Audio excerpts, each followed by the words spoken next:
सियाहत के शौकीन हैं, मरी जाना चाह रहे हैं, शौक से जाएँ, मेरी वीडियो देख लें मेरे साथ। पिछले दिनों कुछ बुरे तजुर्बात हुए वहाँ के मुकामी लोगों की वजह से, उससे सीखें, तैयारी पकड़ के जाएँ।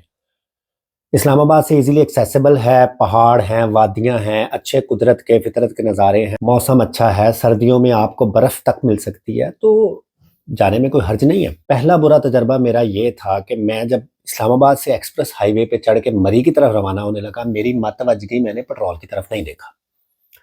अब रास्ते में लाल बत्ती जल गई, अब पेट्रोल पंप आपको एक्सप्रेस हाईवे पे नहीं मिलता कहीं भी। मैं हर दुकान पे रुकता रहा, हर रेस्टोरेंट पे रुकता रहा पूछने के लिए कि भाई कहाँ से पेट्रोल मिलेगा, और फाइनली मरी से कोई 15-20 मिनट की ड्राइव से पहले एक जगह पे एक बंदे ने पेट्रोल की बोतलें भर-भर के रखी हुई थी। मैं खुश हो गया क्योंकि पेट्रोल मुकन वाला सी भाईजान जानते बनीस। पेट्रोल 10 लीटर डलवाया है उसने, मार्केट से कोई 17-18 रुपए पर लीटर महँगा दिया है, कोई बात नहीं, मुझे पता है उसका हक बनता है। अब जब मैं मरी 2-3 दिन घूम-घाम के वापस लाहौर के लिए निकला हूँ, इंजन की लाइट जल गई, चेक इंजन वाली। लाहौर पहुँचा हूँ, मैकेनिक ने कंप्यूटर लगाया, देखा और उसने सबसे पहली बात मुझे ये की है कि सर आपने कहीं से गंदा पेट्रोल डलवाया है, इस वजह से आपकी इंजन की लाइट जल रही है। और फ़ौरन मुझे ख़्याल आया और मैंने कहा हाँ पाइन हाथ हो गया। ये मरी में होने वाला वहाँ के मकामी लोगों के हाथों पहला तजर्बा था, जिसकी वजह से उन्होंने मुझे कंटामिनेटेड पेट्रोल दिया है, मट्टी मिली हुई है, पानी मिला हुआ है, क्या नहीं, लेकिन खैर चेक इंजन लाइट अभी तक जल रही है और मैकेनिक मेरे ने कहा है कि आप अच्छा पेट्रोल डलवाते रहें तो hopefully it will go away, will see. दूसरा मरी में ये मेरे साथ तजर्बा हुआ कि जनाब आप जिस मर्जी सड़क पे चले जाएं, जहां पे आपको कहीं कोई दुकानें, लोग, गाइड्स मिलते हैं, वो आपके पीछे पड़ जाते हैं, आपका दिमाग चाट लेते हैं, वो आपकी जान ही नहीं छोड़ते हैं। आप एक ही सड़क पे 15 दफ़ा घूम के आएँगे, तो वो आपको 15 दफ़ा वही बंदा रोकेगा और इतना दिमाग खाएगा आपका, आपको अपनी चीज़ बेचने के लिए, आपको अपनी दुकान के अंदर ले जाने के लिए, आपको हर हाल में जीतने के लिए, आपका सर दुख जाएगा वहाँ के मुकामी लोगों की इस हरकत की वजह से।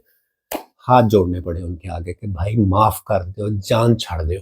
पतियाटा का वाकया सुन लें। चेयर लिफ्ट पे बैठना था, गाड़ी पे था, मैं पहुंचने ही वाला था, तो उस चेयर लिफ्ट से थोड़ी देर पहले ही कुछ रेस्टोरेंट्स जो बने हुए हैं वो लोग आ गए हैं, उन्होंने खिड़कियां खटखटाना शुरू कर दी हैं कि आप हमारे रेस्टोरेंट के आगे फ्री पार्क कर लें गाड़ी। अब मुझे समझ आ रहा था कि इसमें कुछ ना कुछ ट्रिक ज़रूर है, क्योंकि मुझे एक आध दिन मरी में गुजर चुका था, लेकिन मैं फिर भी समझ नहीं पाया और मैं उन्हीं में से एक बंदे की बातों में आ गया और मैंने उससे कहा हाँ जी पतियाटा चेयर लिफ्ट कितनी दूर है इससे? उसने कहा ये 2 कदम के फासले पे आप हमारे रेस्टोरेंट के आगे गाड़ी पार्क करें फ्री ऑफ कॉस्ट। मैंने कहा ठीक है भाई, मैंने गाड़ी मोड़ी है, पार्क की है। अब जैसे ही मैं गाड़ी से उतरा हूँ तो साथ ही मुझे कहने लग गया कि सर आप हमें फ़ौरन अपना ऑर्डर लिखवा दें। आप जब ऊपर से चेयर लिफ्ट और केबल कार से 2 ढाई घंटे के बाद नीचे आएँगे, आपको भूख लगी होगी, आपका खाना गरमा-गरम तैयार होगा, आप हमारे रेस्टोरेंट में बैठ के खाना खाइएगा। मैंने एक वक़्फ़ा किया और फिर मैंने सोचा यार पता नहीं मैंने ऊपर खाना खाना है, मैंने कहाँ खाना है, कहाँ नहीं खाना। उसी दिन मेरी इस्लामाबाद वापसी थी, तो मैंने सोचा शायद इस्लामाबाद जा खाना खाऊँ। मैंने उससे कहा यार मैं श्योर नहीं हूँ कि मैंने खाना खाना है कि नहीं। तो मुझे कहता है सर फिर 400 रुपया दे दें।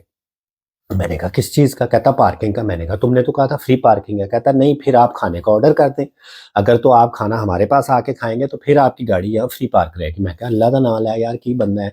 मैंने पूछा कि फिर यार इसकी पब्लिक पार्किंग कहाँ है पतियाटा की चेयर लिफ्ट की? तो उसने कहा ये आगे, और उससे थोड़ा-सा ही आगे मेरा ख़्याल है कोई 10-20 मीटर बाद ही उतराई में उसकी पार्किंग थी। वहाँ पे मैंने 100 रुपया दिया उसको और वो पार्किंग मेरी हो गई। मैंने सोचा कि यार धोखा ही धोखा है हर कदम पे। अब चेयर लिफ्ट पे बैठने से थोड़ी देर पहले जो क्यू है, आपका दिमाग चाट लेते हैं। च्युइंगम बेचने वाले, चिप्स बेचने वाले, पकौड़े बेचने वाले, चाय बेचने वाले और एक पानी बेचने वाला यहाँ तक हमें कहता रहा बार-बार। उसने तो हमें वहाँ पे करबला की याद दिला दी। कहने लगा, "ऊपर आपको कहीं पानी नहीं मिलेगा। इधर से पानी ले जाएँ, ऊपर आप प्यासे मर सकते हैं।" खैर ये प्यासा मरना उसने नहीं कहा, लेकिन पानी ना मिलना उसने इस कदर शिद्दत से हमें महसूस करवाया कि मुझे एहसास हुआ कि यार इससे पानी खरीद ही लेते हैं। ऊपर मैं सोचने लगा कि पता नहीं मैं उधर एड़ियाँ रगड़-रगड़ के ऊपर मर ना जाऊँ प्यास की शिद्दत से। फिर मैंने सोचा यार मरी में हैं, ऐसे ही लोग हैं, झूठ ही बोल रहा होगा, और वही हुआ। ऊपर आपको कदम-कदम पे चेयर लिफ्ट लेने के बाद और उसके बाद केबल कार लेने के बाद बहुत सारे रेस्टोरेंट्स मिलते हैं, पानी वाफर मिकदार में मिलता है, वॉशरूम मिले ना मिले, पानी मिल जाता है। जिस वाक़ये ने मेरा दिल तोड़ के रख दिया। डोंगा गली से पैदल ट्रैक जाता है अयूबिया पाइपलाइन ट्रैक, उस पे जाना था।